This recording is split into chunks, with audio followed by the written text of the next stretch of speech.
A esposa que ouviu o segundo nome dele. Era uma tarde de sábado, um daqueles dias em que o sol parecia mais forte, mas o coração da irmã Maria estava pesado. Ela tinha acabado de lavar a roupa no tanque dos fundos da casa, e enquanto estendia as peças no varal, ouvia o barulho das crianças brincando na rua. Seu marido, João, ainda não tinha voltado do trabalho.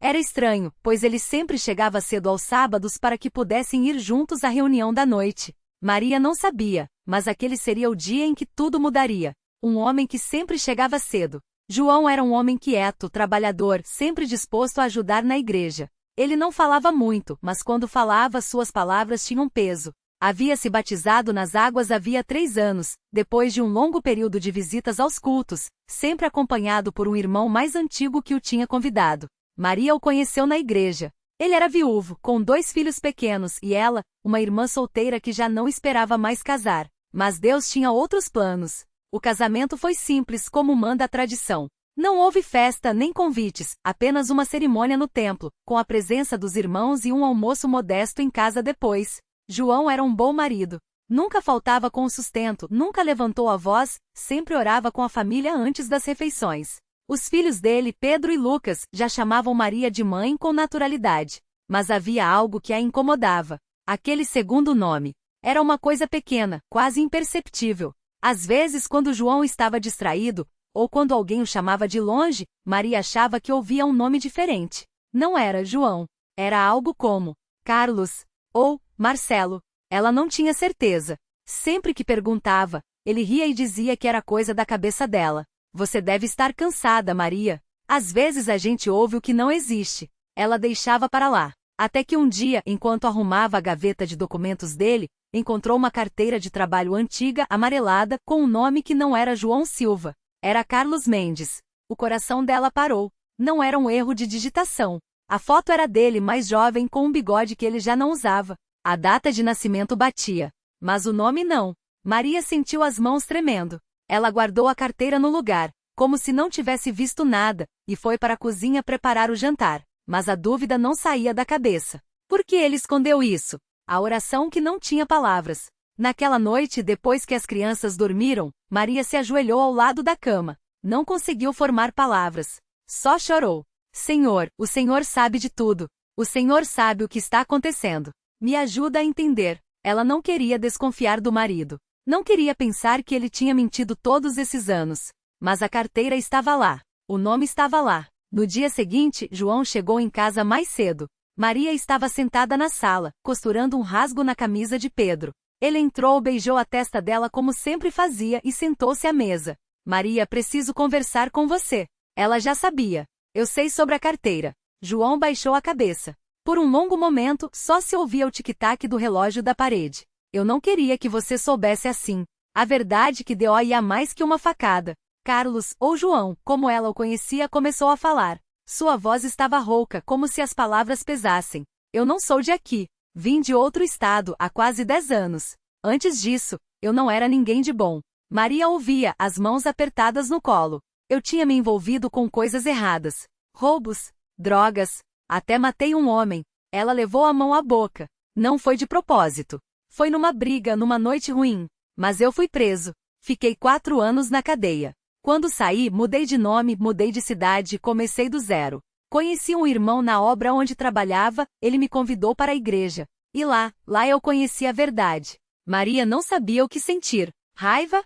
Medo? Piedade? Você mentiu para mim. Eu menti para todo mundo.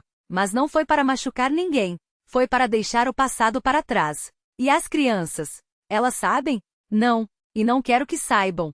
Não agora. Maria se levantou e foi até a janela. Olhou para o céu, como se Deus pudesse lhe dar uma resposta ali, naquele momento. E se alguém descobrir? E se a polícia vier atrás de você? Já faz tanto tempo. Eu paguei pelo que fiz. Ou pelo menos, tentei. Ela se virou para ele. E o batismo? Você se batizou com nome falso? João, ou Carlos, fechou os olhos. Eu me batizei em nome de Jesus Cristo para perdão dos pecados. O nome que eu usei não muda isso. Maria sabia que ele tinha razão, mas ainda assim doía. A decisão que só Deus podia ajudar a tomar. Naquela noite Maria não conseguiu dormir. Ficou deitada ao lado do marido, ouvindo sua respiração, enquanto 1000 pensamentos passavam pela cabeça. E agora? O que eu faço? Ela lembrava das palavras do irmão mais velho na igreja, certo domingo, quando falava sobre o perdão. Deus não olha para o que a gente foi, Ele olha para o que a gente é hoje. Mas era fácil dizer isso. Difícil era viver. No domingo de manhã, ela foi sozinha para o culto. Precisava orar. Precisava de paz. Enquanto os irmãos cantavam o hino Jesus, nome sobre todo nome, Maria sentiu as lágrimas escorrendo. Ela não sabia se conseguia perdoar. Não sabia se conseguia confiar novamente.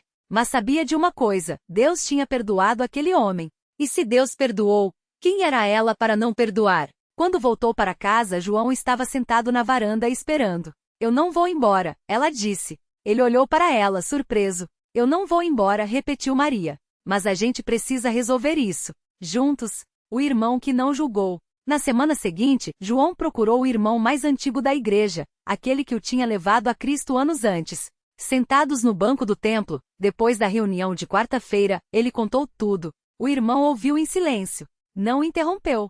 Não fez careta de desaprovação. Só perguntou: Você já se arrependeu dos seus pecados? Sim. Você já foi batizado em nome de Jesus?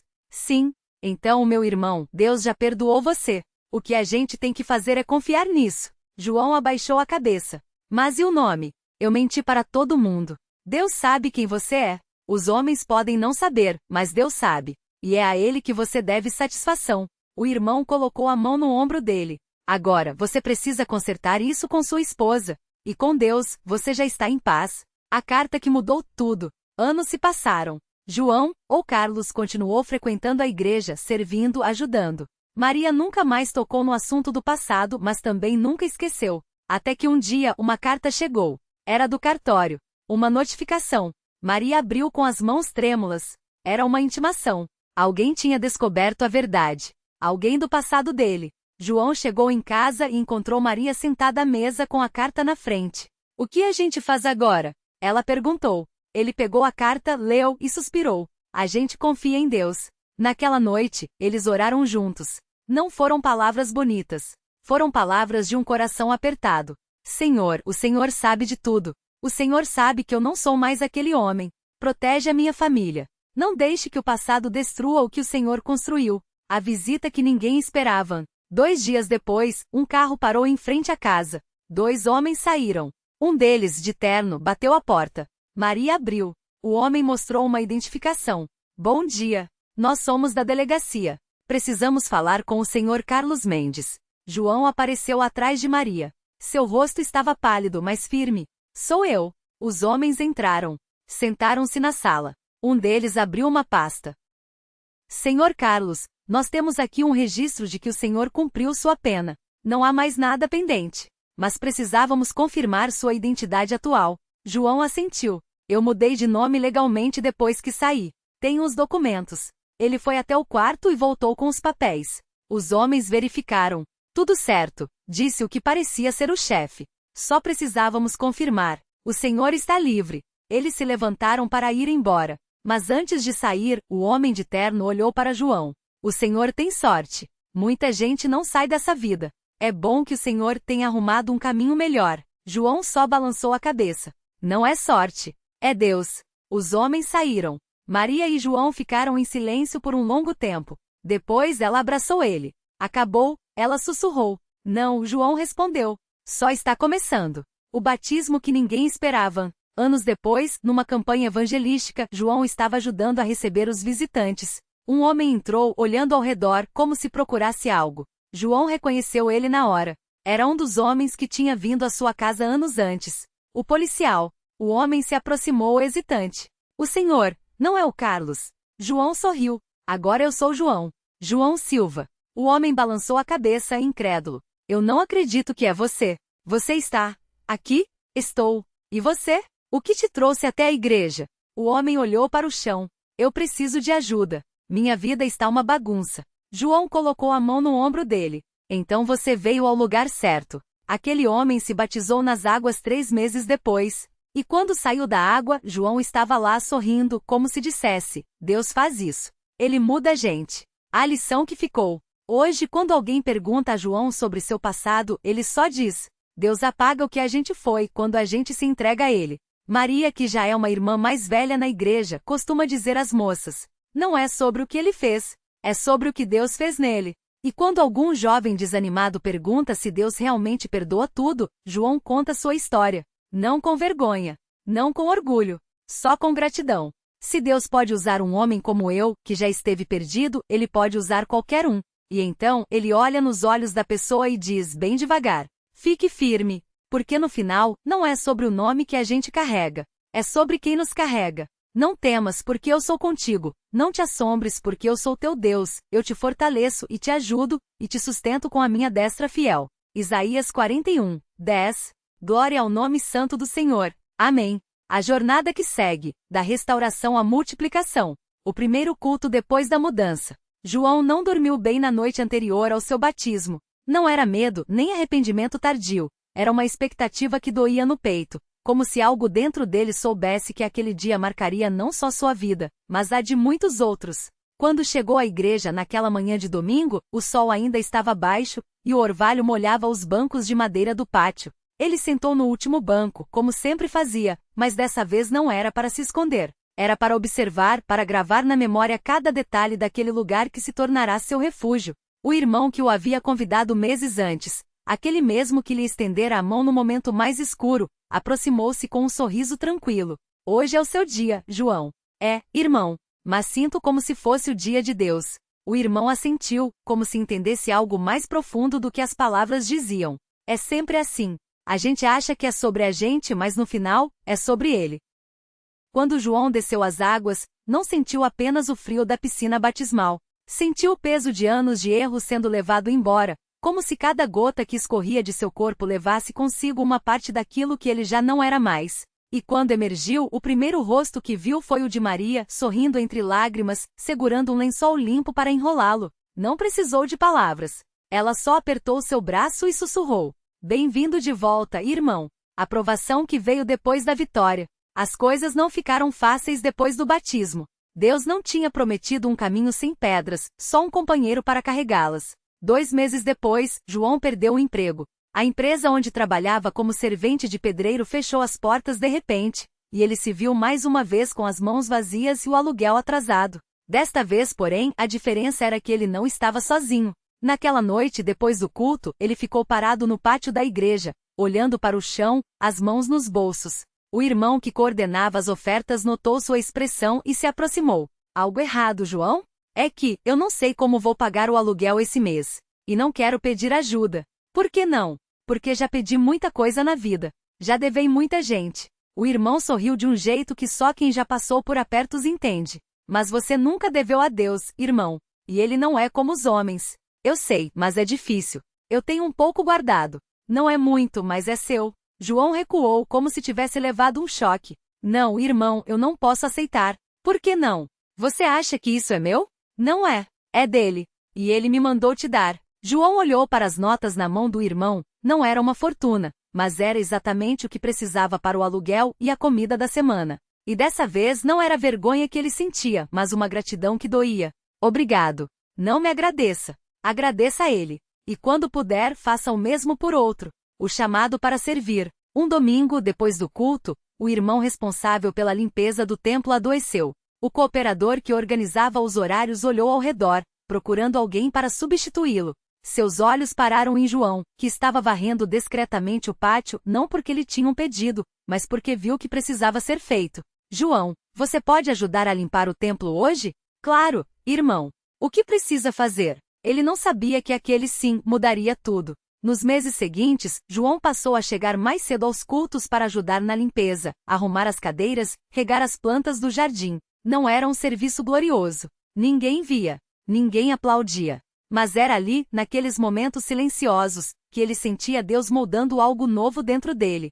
Um dia, enquanto limpava os vidros da sala de estudos, ouviu 2 irmãos mais velhos conversando do lado de fora. Aquele João é um exemplo, irmão. Chega cedo, sai tarde e nunca reclama. É, e olha de onde ele veio. Pois é, Deus faz essas coisas. João sorriu sozinho. Não era orgulho. Era alívio. Porque pela primeira vez na vida, alguém estava falando bem dele sem que ele tivesse que provar nada. A visita que mudou tudo. Certa tarde, o irmão responsável pelas visitas aos enfermos e afastados pediu voluntários para acompanhá-lo. João levantou a mão sem hesitar. Eu vou, irmão. Eles foram visitar um irmão idoso que estava doente, acamado, e não conseguia mais ir aos cultos. A casa era simples, o quarto escuro, e o cheiro de remédios pesava no ar. O velho irmão sorriu fraco quando os viu. Que bom que vieram. Eu já estava pensando que Deus tinha me esquecido. João sentou-se ao lado da cama e segurou a mão enrugada do irmão. Deus não esquece, irmão. Nunca. Você tem certeza? Porque às vezes eu me sinto tão sozinho. Naquele momento, João entendeu algo que nunca havia compreendido antes. A solidão não era falta de gente ao redor, mas falta de Deus no coração. E ele, que já tinha conhecido os dois lados, podia testemunhar. Deus enche os vazios que nada mais preenche. Quando saíram da casa, o irmão que o acompanhava colocou a mão em seu ombro. Você tem um dom, João. Eu? Que dom? O dom de fazer as pessoas se sentirem lembradas por Deus. João não soube o que responder, mas aquela frase ecoou nele por dias. O jovem que voltou. Um domingo depois do culto, João notou um rapaz parado do lado de fora, olhando para o prédio da igreja como se estivesse com medo de entrar. Era magro, com olheiras fundas e uma camiseta rasgada. João se aproximou devagar. Tudo bem, irmão? Precisa de ajuda? Não. Eu só. Só o quê? Eu já vim aqui antes. Há muito tempo. Mas, me afastei. João sentiu algo apertar dentro dele. Aqueles olhos eram os mesmos que ele já teve. Quer entrar? Não sei se posso. Claro que pode. Aqui não é lugar de julgamento. É lugar de perdão. O jovem, que se chamava Lucas, entrou. Sentou no último banco, como João costumava fazer, e chorou durante todo o culto. Depois, João o levou para tomar um café na cozinha da igreja. Lucas contava sua história entre soluços, drogas, brigas, uma namorada que o deixou, uma família que não o queria mais em casa. Eu não sei se Deus ainda quer saber de mim. Ele não só quer, como já está te esperando. João não falou de si mesmo naquele dia. Não era sobre ele. Mas na semana seguinte, quando Lucas voltou, João contou sua própria história. E quando terminou, Lucas olhou para ele com os olhos vermelhos. Então, tem esperança para mim também? Tem. Porque não é sobre o que a gente fez. É sobre o que ele faz. 3 meses depois, Lucas foi batizado nas águas. E quando saiu da piscina, João estava lá sorrindo, como se dissesse, eu te falei. A multiplicação da bênção. O que João não sabia era que sua obediência silenciosa estava gerando frutos muito além do que ele podia ver. O pai de Lucas. Lucas, depois de batizado, começou a frequentar os cultos com sua mãe, que era irmã na igreja há anos, mas nunca tinha conseguido trazer o filho de volta. Um domingo, o pai de Lucas, um homem duro, que nunca tinha pisado numa igreja, apareceu na porta. Não disse nada. Só ficou parado, olhando. João foi até ele. O senhor é o pai do Lucas? Sou. Que bom que veio. Ele estava te esperando. O homem não chorou. Não sorriu. Mas na campanha evangelística daquele ano, ele se ajoelhou no altar e entregou a vida a Deus. 1 ano depois, foi batizado nas águas pelo próprio filho. 2. O ex-companheiro de trabalho. João reencontrou Rafael, um homem com quem havia trabalhado anos antes, na época em que ainda bebia. Rafael estava desempregado, depressivo, e quando João o convidou para a igreja, ele riu. Você? Na igreja? Não acredito. Pois é. E se Deus mudou minha vida, pode mudar a sua também. Rafael foi. Não se converteu na primeira vez, nem na segunda. Mas João não desistiu. Todos os domingos, ele o convidava. Até que num culto de quarta-feira, Rafael levantou a mão para aceitar a Jesus. Hoje, ele é cooperador e ajuda na evangelização. 3. A irmã que quase desistiu. Maria, a irmã que tanto o havia ajudado, passou por uma crise de fé quando perdeu o marido num acidente. Ela parou de ir aos cultos, parou de sorrir, parou de acreditar que Deus a ouvia. João foi até sua casa. Não pregou, não deu conselhos. Só sentou ao seu lado e chorou com ela. Eu não aguento mais, João. Eu sei, mas você não precisa aguentar sozinha. Maria voltou. E hoje ela é uma das irmãs que mais conforta os que sofrem, porque sabe o que é ser confortada. A visão da porta. Uma noite, depois de um culto de oração, João teve um sonho. Ele estava num corredor longo e escuro, com uma porta de madeira no final. Não era uma porta bonita, era simples, gastada, como as portas das casas humildes que ele conhecia. Mas tinha uma coisa estranha, a maçaneta brilhava. No sonho, ele ouviu uma voz. Abra! João acordou suando, o coração acelerado. Não era um sonho comum. Ele sabia disso. No domingo seguinte, o irmão responsável anunciou que precisavam de alguém para ajudar na evangelização em um bairro distante, onde a igreja ainda não tinha presença forte. Era um lugar perigoso, pobre, cheio de pessoas como ele já tinha sido. João levantou a mão. Eu vou. Alguns irmãos olharam para ele com preocupação. Você tem certeza, João? Lá não é fácil. Eu sei, mas acho que é para mim. E foi. O trabalho no bairro esquecido. O bairro era exatamente como ele imaginara. Ruas de terra, casas de madeira, crianças brincando no meio do lixo. Mas havia algo mais, uma fome espiritual que doía de ver. João não começou pregando. Começou ouvindo. Sentava nas calçadas, tomava café com as pessoas, ajudava a consertar telhados, levava cestas básicas. Não falava de Deus de cara. Deixava que elas perguntassem. E elas perguntavam: por que você faz isso? Porque alguém fez por mim. Mas por quê? O que você ganha? Já ganhei tudo o que precisava. Foi assim que a primeira família se converteu. Depois a segunda. Em 6 meses um ponto de pregação foi aberto numa casa simples, com bancos de madeira e um violão. João não era o líder, não era o pregador, era só um servo. Mas Deus usava. Um dia, uma mulher chamada Dona Cida, que vendia picolés na porta de casa, perguntou: João, por que você não desiste? Esse lugar é tão difícil. Porque Jesus não desistiu de mim quando eu estava no meu pior lugar. Dona Cida chorou. E na campanha daquele ano, ela e seus 3 filhos se batizaram. Aprovação final, o tumor de Maria. Justo quando tudo parecia estar indo bem, Maria adoeceu. Os exames revelaram um tumor no útero. Os médicos falavam em cirurgia, quimioterapia, chances. Maria ouviu tudo em silêncio, mas seus olhos diziam: por que, Senhor? João foi vê-la no hospital. Não tinha palavras. Só segurou sua mão e orou. Senhor, o Senhor sabe da nossa dor, mas o Senhor também sabe do seu poder. Seja feita a tua vontade. Nos dias seguintes, a igreja toda se uniu em oração. Não havia gritos nem dramatizações. Só um clamor silencioso e persistente. 3 meses depois, os exames mostravam que o tumor havia regressido. Não foi instantâneo. Não foi espetacular. Foi gradual, como um milagre que Deus foi tecendo no escondido. Quando Maria recebeu a notícia, ela não pulou, não gritou. Ajoelhou-se no chão do quarto e chorou. E João, que estava ao seu lado, chorou com ela. Deus faz isso, Maria.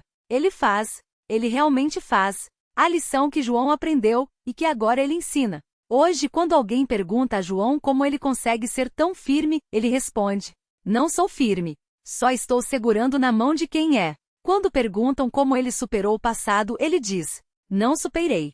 Deus apagou. Quando perguntam por que ele serve tanto, ele sorri: porque já fui servido. E quando um jovem desanimado pergunta se Deus realmente perdoa tudo, João conta sua história. Não com vergonha. Não com orgulho. Só com gratidão. Porque no final, não é sobre o nome que a gente carrega. É sobre quem nos carrega. O culto de ação de graças. No último domingo, a igreja se reuniu para um culto de ação de graças. Não era um dia especial no calendário. Era só mais um domingo. Mas era um domingo onde Deus tinha feito coisas que só ele podia fazer. João estava sentado no banco de sempre, mas dessa vez não no fundo, mas na frente. Porque ele já não precisava se esconder. Quando o irmão responsável pediu testemunhos, várias mãos se levantaram. Lucas contou como Deus o livrou das drogas.